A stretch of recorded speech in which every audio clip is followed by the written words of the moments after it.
Ayan po mga kabayan, masisilayan po natin kung saan itong poste na ito ay dito po ilalagay yung mismong stoplight, no? Dahil marami pong nagtanong kung mayroon ba raw stoplight, dahil delikado nga naman itong kahabaan itong Aguinaldo Highway mga kabayan, galing ng Tagaytay, galing ng Maynila, ay napakabilis ng mga sasakyan. Kantong-kanto po ito. Wala ba raw stoplight? Mayroon po ito mga kabayan, ito na po yun. Yan, sa ating harapan. Siguro, sa anong kadahilanan, bakit hindi pa nila nilagay yung mismong stoplight? Baka pinapatigas pa lamang itong sementong ito, no? Sa pagtatayuan ng stoplight, dahil rosca lang naman ito mga kabayan, bolt lang. Ilalagay lang, wala pang ipatong lamang yan, hihigpitan, wala pang 2 oras o 3 oras, mailagay na po itong stoplight sa kanto nitong Calax at Aguinaldo Highway. Ayan. Dahil delikado po dito sa area na ito, mabilis po yung mga sasakyan. Ayan po, masisilayan po natin yung mga sasakyan na dumaan galing po ng South Luzon Expressway at papasok. Masisilayan na po natin. Ayan na po, now open, Calax. Kaya enjoy lang po mga bayan sa pagdadrive. Ayan po. Ngayon po, dito po tayo sa mismong tapat nag-park, no? Para makita po natin yung, kasi papasok po tayo, pabalik po tayo ng Santa Rosa, Laguna. So, yan ang poste na yan sa bandang kaliwa. Diyan po ilalagay, katabi niyan, yung mismong stoplight, no? Ayan, kanto dyan. Kitang-kita po yan mga bayan, kita po yan doon sa mismong galing ng Tagaytay. Kasi pag doon sa bandang kanan, delikado, na may nakaharang na building. Tamang-tama po dito sa bandang kaliwa. Ilagay nila yung mismong stoplight yan, no? Sa left side mga kabayan, katabi ng poste. Pinakita ko po sa inyo kanina, no? Ayan, yun na po yun mga kabayan. Kaya maabangan po natin sa sunod natin mga update, may stoplight na po yan rito. Ngayon po, tayo po ay papasok na dito pabalik sa Santa Rosa, Laguna. Yan po mga bayan, nandito na tayo muli sa loob na itong Calax, Cavite, Laguna Expressway. Oh. Yan na po yung circle.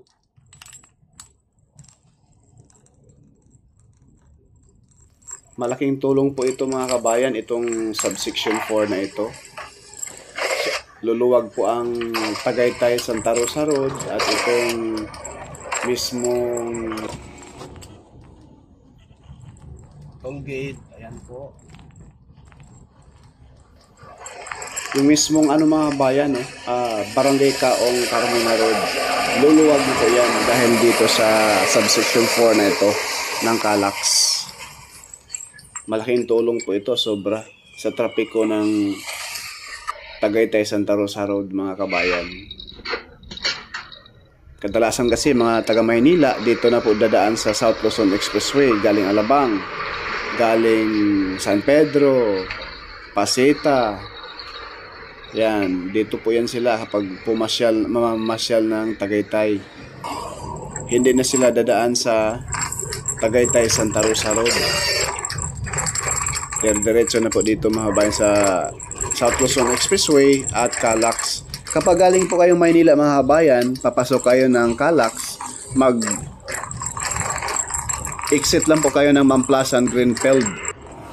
Yun, nilagyan nila na mga kabayan, net, para protection yan sa tubig ulan, hindi malandslide, titibay ang lupa dyan. At dito po sa baba nitong tulay nito mga kabayan, dadaan yung papuntang next interchange, yung Governor's Drive interchange. Yan na po ang isusunod natin pag-update, no? Kasi itong silang Aguinaldo Highway ay open na po ngayong araw, November 8, 2023. Ito po yun mga bayan. Dati nagpapalipat lamang tayo ng drone rin pero ngayon madaanan na natin.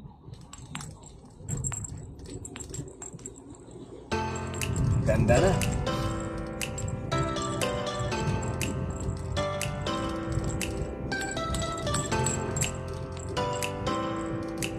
sobrang kinis.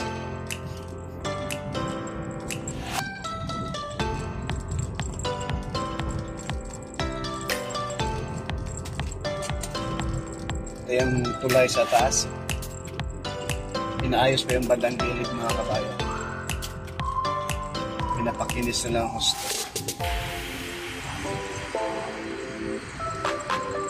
Ang lalim ng drainage mga bayan, bandang kanan.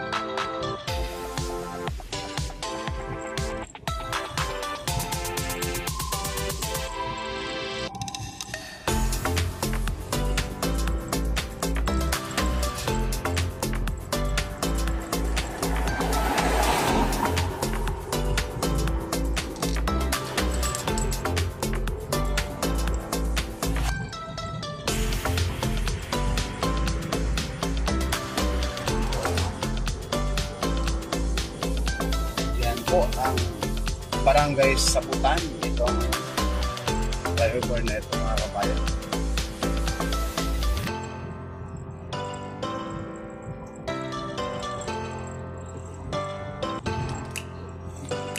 Approaching tayo sa mismong Kaong Carmona Road.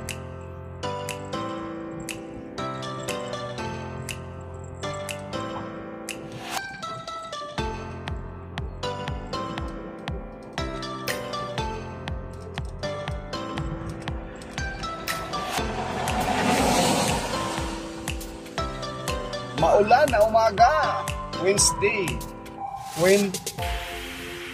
November 8, 2023.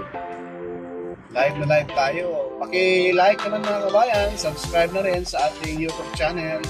Malaking tulong na po yan ito kay Studio. Pakisampal lang po yung notification bell, yung all. Maraming salamat.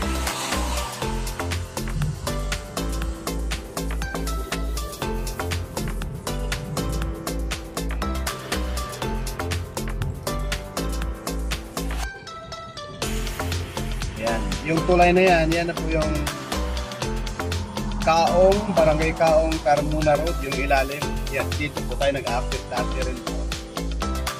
Yan. Yung tulay na ito. Tulay po ito. Yan, service road. Ang service road ngayon ay matraffic pa rin. Marami pa rin hindi alam nila, no? Na open na po itong silang Aguinaldo Interchange. Ayan po itong tulay. Dito po tayo nagpapalipad dati. Ngayon po ay nakadaan na rin tayo sa wakas.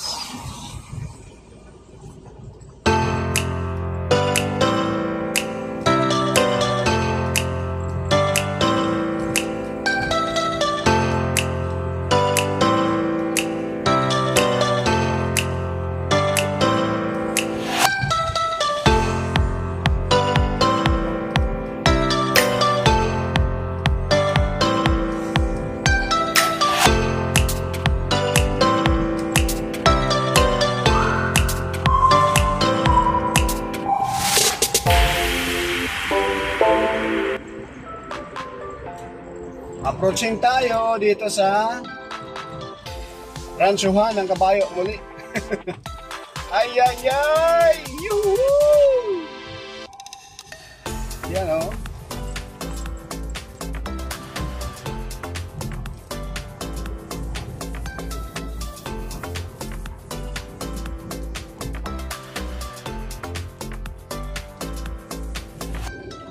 Yan, dito sa kaliwa natin mga kabayan, ito na yung Ranchuhan ng Kabayo. Napakaganda yung view rito sa Gawing Silang, Cavite. No?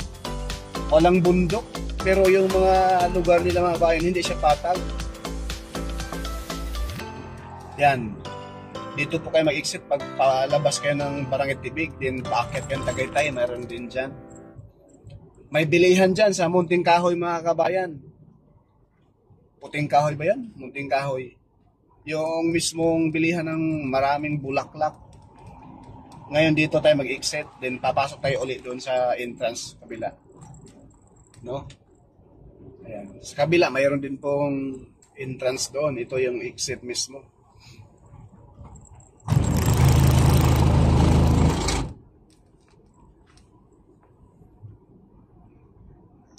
Wala pang bayad to. Ang bayad doon sa kabila na.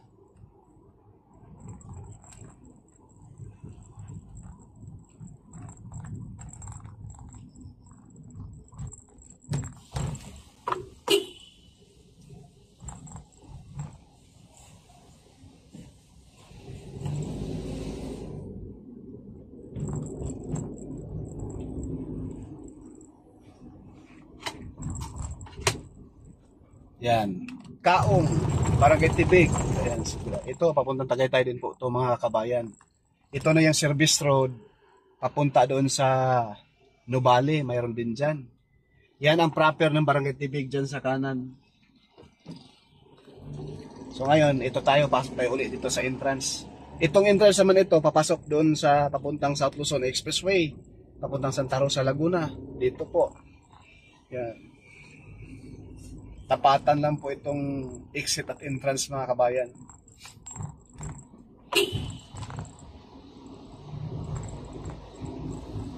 Yan.